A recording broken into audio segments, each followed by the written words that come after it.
guys, welcome back to the Socially Awesome channel. Elise Smith here, and I'm excited to be diving into the secrets people good at personal branding never tell you. So if you're not already in my Socially Awesome Entrepreneurs community, I'm going to give you that call to action to go ahead and jump in there ASAP. We have got a personal branding bootcamp happening at the end of April. I cannot wait to share this with you. But let's go ahead and dive into the content today. So what is your personal brand?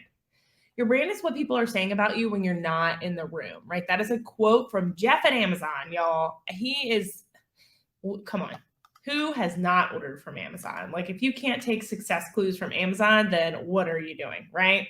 So developing your personal brand is essential because it can open so many business opportunities for you. So there's 8 strategies that successful people never tell you about personal branding. And I got a lot of these online because, it's very hard to put into words sometimes. So I'm going to give some creds to lifehack.org actually, because they really laid it out well. And Neil Patel is like a super successful man as well that has a lot of branding tips. So I always really hone into what he has to say about it as well. So I had to give some creds there. But when you start becoming successful, you're going to face people who are going to be jealous of your accomplishments. That's just part of it, okay? Some of them might write inaccurate things about you to bring you down. They might do a post about you. Your name and your reputation is everything. So you should grab your own domain name immediately. Okay, so if you haven't already and you really are serious about building a personal brand, get your website. Like, I own elisesmith.com. You should never risk letting someone get your domain name to hurt your reputation. Okay. I know that seems crazy, but for like $10 on namecheap.com, you can get your name usually. So it is worth it. Okay. If you have a very common name, you could find some different, inverted versions, or you could buy a domain name adding your profession in the link. Completely up to you, but I would definitely check it out. Okay. So number 2 is your brand helps other people a lot. The best strategy you can use if you want to grow your personal brand is to genuinely help people. Those who are successful in personal branding like to help other people without any other selfish motives. Okay. So you're here to provide value, but some of them will appreciate your generosity and will eventually return back, even if they told you no in the beginning, because you helped them in some way. So sometimes it's the long game, but it's super important for you to realize that providing that value and building that relationship and that know, like, and trust factor with your audience will pay off one way or another. It might not be immediately, but people will remember how you made them feel. You remember how people made you feel in high school and all of the other areas of life that no one ever wants to remember, right? So you can think about that when you're talking to your customers and your potentials, okay? So number 3 is give importance on social media. There's all different types of platforms. There's good networks and connecting people. Essentially, if you build profiles on Facebook, LinkedIn, Google+, Instagram, TikTok, Twitter, all the places, set up your profile in every social media to be sure to link to each other.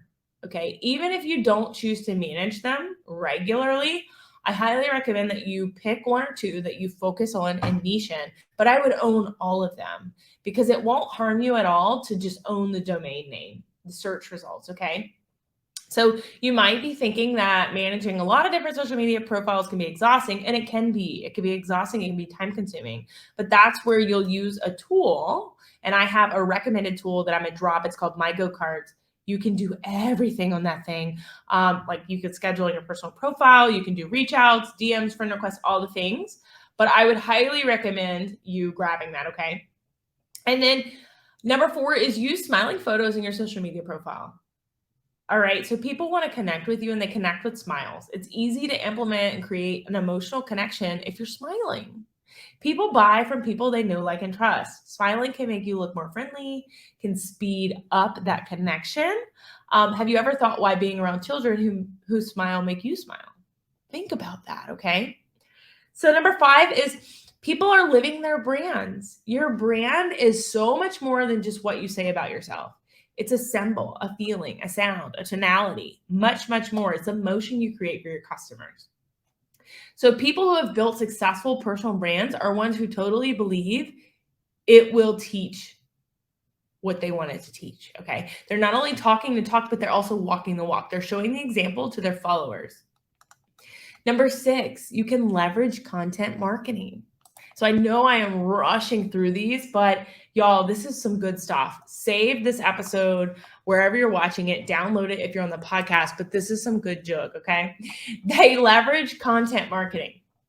Nowadays, in the age of technology and the internet explosion, it's essential to create and distribute your knowledge and expertise online. Absolutely essential. So a good idea is to start with a blog or one platform. I say a blog because that's where a lot of people will start, especially if they like to write. But start with something that you're going to update 2 to 3 times a week. Okay. Get some guests, get some collaboration going. If you do this and you're considered trustworthy by your audience, you're going to start building an audience.